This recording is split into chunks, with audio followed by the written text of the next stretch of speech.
হাতিয়া উপজেলায় এই বছর ৮৪ হেক্টর জমিতে আখ চাষ করা হয়। অন্যান্য ফসলের তুলনায় আখ চাষে ঝুঁকি কম এবং লাভ অনেক বেশি। উপজেলার চরেশ্বর, চরকিং, বুড়িরচর ও তমরুদ্দিন সহ আশপাশের গ্রামগুলোতে এখন হচ্ছে আখ চাষ। আখ চাষের পাশাপাশি একই জমিতে লাল শাক, মূলা, টমেটো, ফুলকপি ও বাঁধাকপি সহ বিভিন্ন প্রকার সবজি চাষ করা যায়।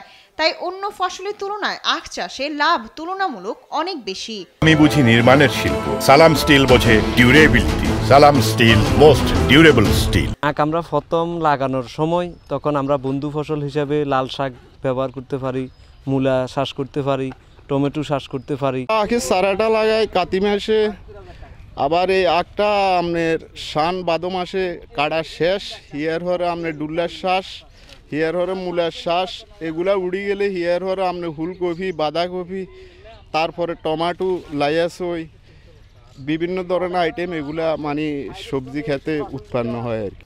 আখ চাষিরা জানান, বিএসআরআই ৪৩ ও ৪৪ জাতের আখ চাষ করে প্রতি একরে উৎপাদন খরচ হয় ১ থেকে ১.৫ লাখ টাকা, যা পাইকারি বাজারে প্রায় ৩ লাখ টাকা পর্যন্ত বিক্রি করা হয়। আখের চাষ করতে হইলেও উঁচু জমি লাগে, বুঝছেন না। আর এসব জমিনে ধানের চাষ হইতো না, এই কারণে আমরা আখ করি, আখে লাভবান বেশি। এক একর জমিতে আমাদের খরচ হয় ১ লক্ষ থেকে ১.৫ লক্ষ টাকা, কিন্তু আখের আমাদের হাতিয়াতে ছাইয়ে থাকার কারণে আমরা আখ বেচে আমরা প্রায় ২ থেকে ২.৫ লক্ষ টাকা। সার লাগে, ওষুধ লাগে, তবে হানি কম লাগে, এটাতে আমরা লাভবান বেশি। উপজেলা কৃষি কর্মকর্তা জানায়, অনেক তরুণ এখন আখ চাষে ঝুঁকছেন।